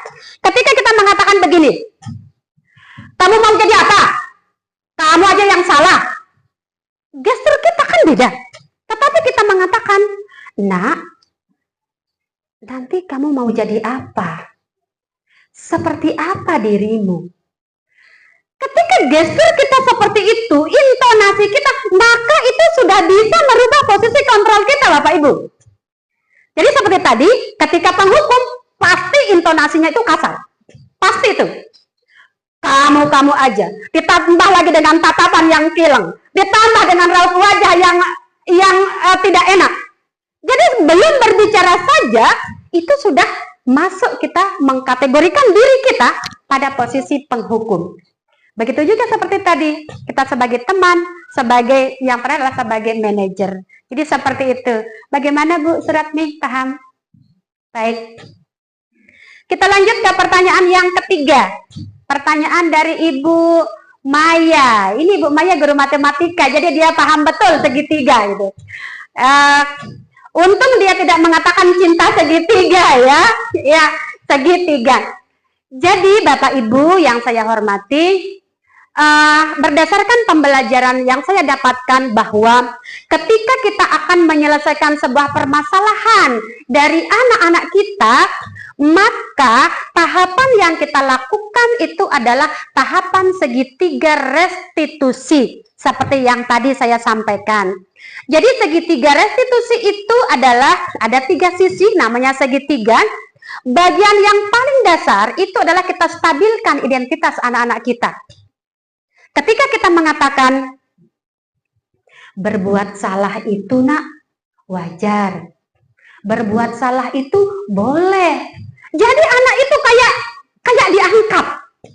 diangkat. Dia ada rasa bangga sama dirinya. Orang saya aja dibela sama Bu Guru, wajar kok kalau kita salah. Padahal kita betul-betul menstabilkan identitasnya. Berbuat salah itu tidak apa-apa, tapi bagaimana kita memperbaikinya.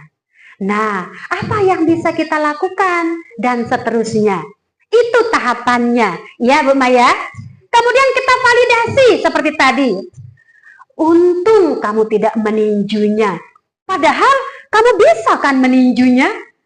Dia merasa bangga. Jangankan meninjunya, melakukan yang lebih buruk dari meninju aja, dia mengatakan bisa pada dirinya. Jadi dia betul-betul bangga sama dirinya. Dia punya kekuatan, dia punya power. Tetapi kan tidak terlaksana. Bagaimanapun power yang dia punya, kalau tidak terlaksana, kan sama aja sebenarnya dengan artinya kalah. Ya kan? Jadi anak itu kan sebenarnya sudah kalah. Cuma kan kita bagaimana kita memvalidasinya. Dia bangga sama dirinya. Coba enggak dilarang saya sama ini. Coba saya enggak kasihan sama kamu. Udah saya tinju kamu. Ya kan? Untung kamu tidak melakukan hal yang lebih buruk dari ini. Jadi dia punya rasa bangga. Dengan itu mungkin dia akan memikirkan dirinya. Oh iya, setelah itu apakah sesuai dengan keyakinan kelas kita yang sudah kita sepakati? Tidak Bu Guru. Kamu ingat enggak apa keyakinan kelas kita? Kita harus saling menghormati, Bu Guru. Kita harus saling menjaga. Nah, kalau tadi kamu bertengkar dengan temanmu, sesuai enggak dengan keyakinan kelas kita? Pasti saya yakin dia mengatakan tidak, Bu Guru. Artinya dia sudah membawa dirinya ke tempat kesalahan itu dan akan mau memperbaikinya. Apa yang bisa kamu lakukan untuk memperbaiki ini, Nak? Ya Bu, nanti saya minta maaf sama si ini. Berarti surga belen. Kan seperti itu. Jadi restitusi itu kita memang bertahap.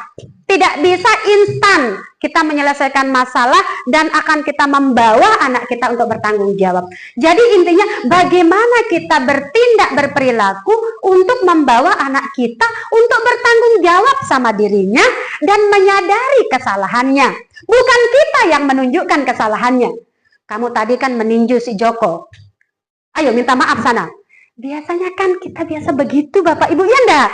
Karena memang kita ingin menyelesaikan masalah. Betul juga kita menyelesaikan masalah. Tetapi sekarang kita mencoba. Di samping masalah kita selesai, anak kita betul-betul harga dirinya itu dia sendiri yang naikkan.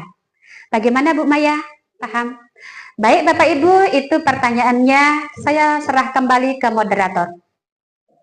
Terima kasih pemaparan dan jawaban yang sangat luar biasa dari Ibu Muhlim SPD. Selanjutnya sesi kedua saya juga menerima 3 pertanyaan. Silakan Bapak Ibu Guru. Pertanyaan pertama dari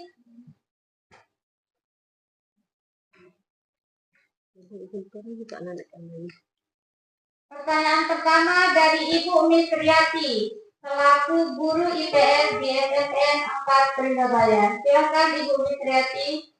Terima kasih. Sebelumnya, Assalamualaikum warahmatullahi wabarakatuh. Waalaikumsalam. Seperti apa yang sudah Ibu paparkan tadi, sudah sangat jelas sekali. Tapi di sini saya belum memahami dari peraturan MUAS itu sendiri. Nah, yang jadi pertanyaan saya di sini adalah apa perbedaan peraturan kelas dan keyakinan kelas? Mohon dijelaskan. Sekian dan terima kasih. Assalamualaikum warahmatullahi wabarakatuh. Waalaikumsalam. Oke, pertanyaan kedua dari Ibu Miftahul Jannah selaku guru matematika di SMP 4 Trindabaya. Silakan Ibu Mit. Baik, terima kasih. Assalamualaikum warahmatullahi wabarakatuh. Assalamualaikum.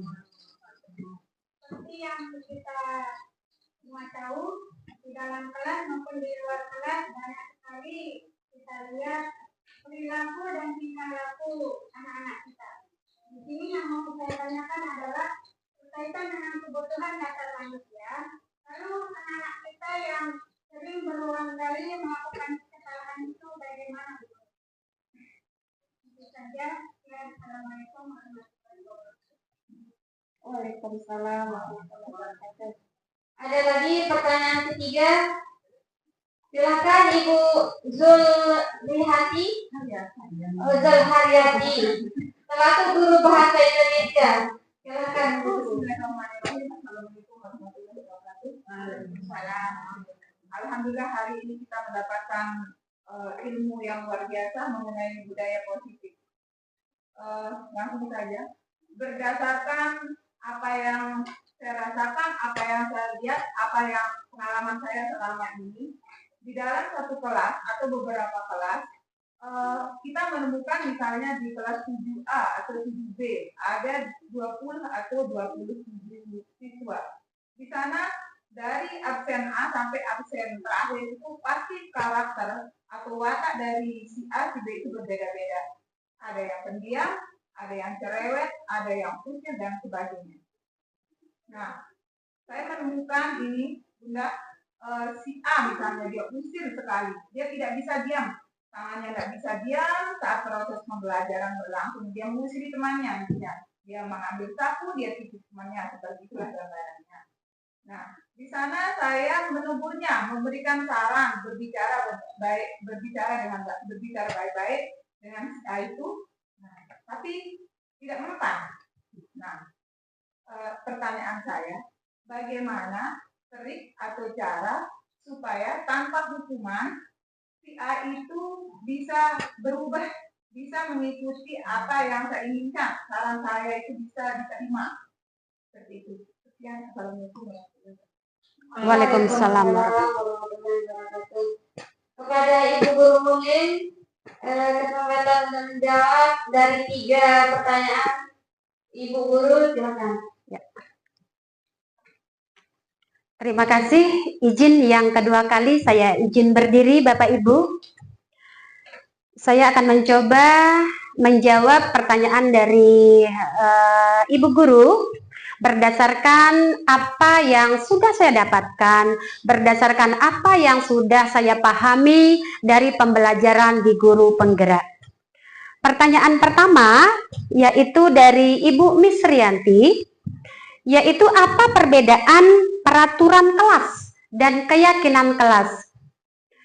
Baik Bapak Ibu, jadi saya pertegas kembali bahwa ketika kita menegur anak-anak kita, ketika kita mengomentari satu tindakan perilaku anak kita yang ketika saat itu kita melihat menurut kita itu adalah negatif atau tidak baik, maka tentu kita akan spontan, akan langsung mengatakan, kamu tidak masukkan baju. Terkadang ketika kita mengatakan kamu tidak masukkan baju, tangan kita itu terkadang sudah memegang bajunya. Ya enggak Bapak Ibu? Ketika kita mengatakan kamu tidak masukkan baju, itu sudah masuk kita memberikan teguran kepada anak kita. Nah, pada saat itu siapa yang memberi dia aturan harus masukkan baju? Siapa? Sekolah, Bapak Ibu guru, ya kan? Ketika pada saat itu hanya satu arah, anak-anak tidak pernah dilibatkan. Anak-anakku semua, demi tercapainya disiplin sekolah kita, demi kerapian sekolah kita, kira-kira bantu Bapak Ibu apa yang harus kita lakukan? Saya Bu Guru, saya Pak Guru, harus kita rapi, masukkan baju biar gagah. Ketika itu, anak punya kesempatan berbicara. Maka pada saat itulah namanya keyakinan kelas, Bu Guru.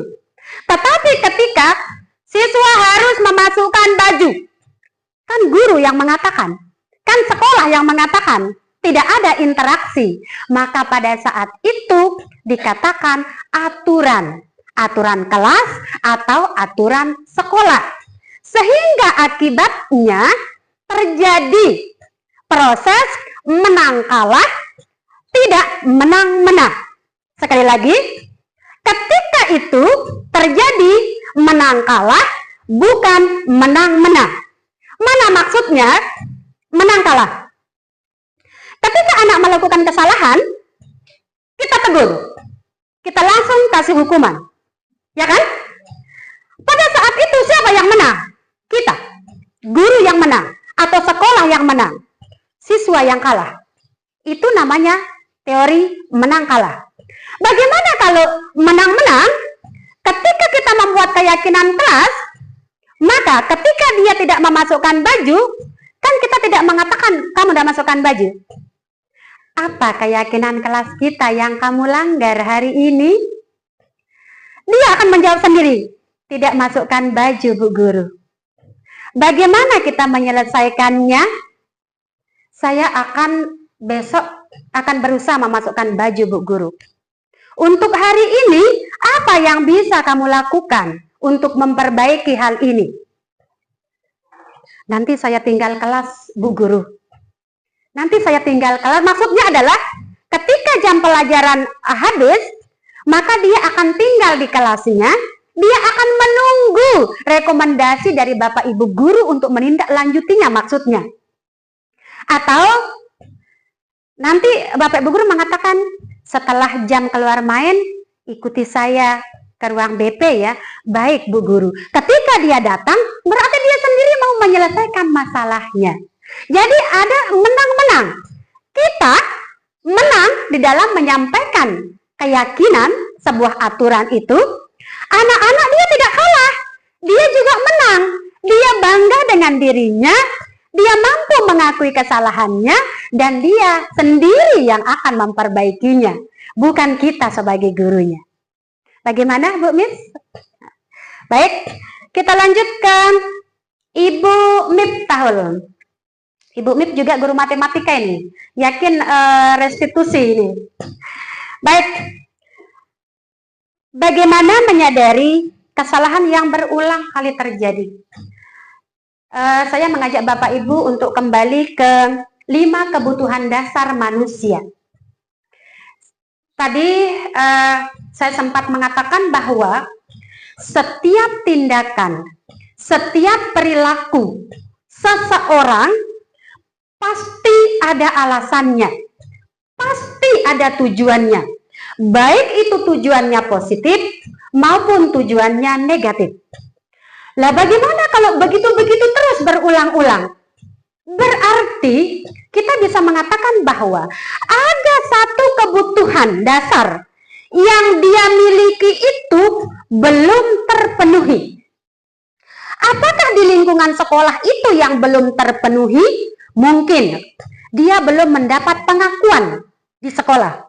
Satu contoh, misal saja, anak pindahan, ada anak mutasi di kelas Bapak Ibu. Ketika ada anak mutasi, maka secara otomatis dia akan berjuang mendapatkan pengakuan. Ketika dia belum mendapatkan pengakuan, maka dia akan melakukan sesuatu, apakah itu bernilai positif atau negatif, supaya dia mendapat pengakuan. Jadi, kita kembali ke pertanyaannya Ibu Guru, berulang-ulang berarti kebutuhan dasarnya itu masih belum terpenuhi. Apa yang harus kita lakukan? Maka kita gunakanlah posisi kontrol kita yang 5 itu Bu Guru.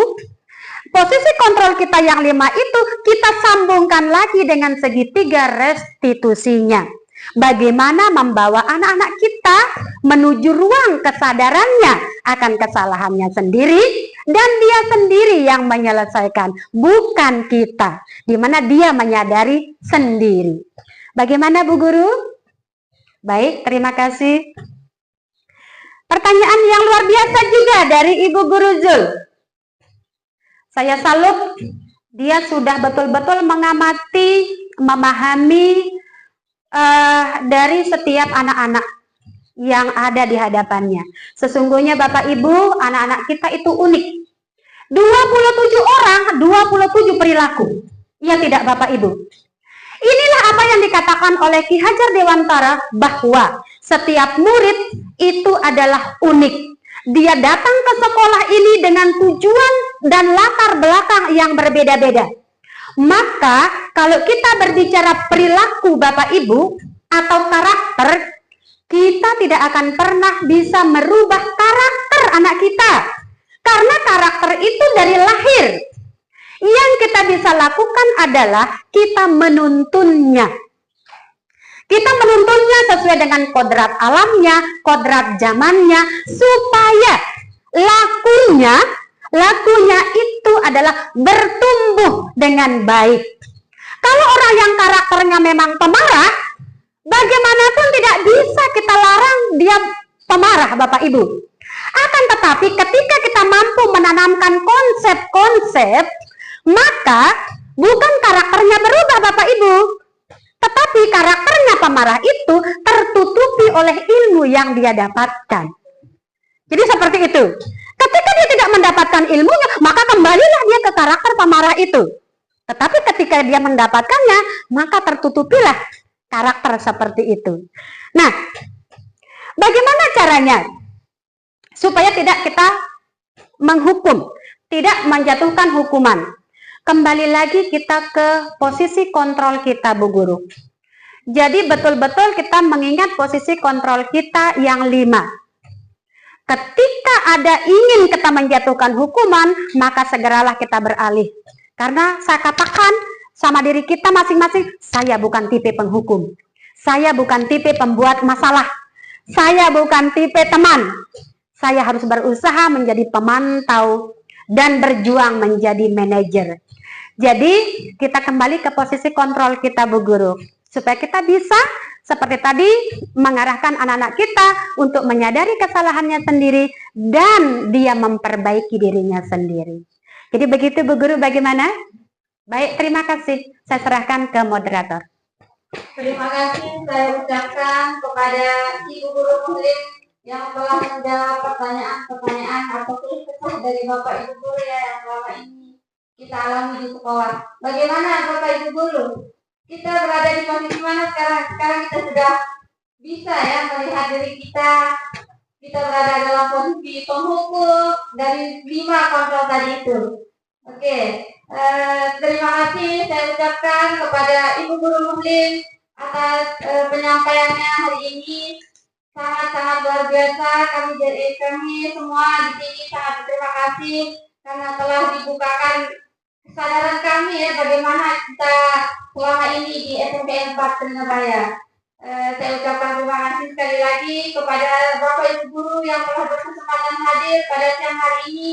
Semoga apa yang kita laksanakan pada siang hari ini mendapatkan manfaat dan ridho dari Allah Subhanahu wa Ta'ala. Untuk lebih berkahnya, marilah kita sama-sama mengucapkan hamdalah. Alhamdulillahirabbil alamin. Semoga kedepannya kita menjadi lebih baik lagi dan kita bisa menerapkan apa yang seharusnya kita laksanakan menjadi lebih baik lagi. Wabillahi taufiq wal hidayah. Wassalamualaikum warahmatullahi wabarakatuh. Waalaikumsalam warahmatullahi wabarakatuh.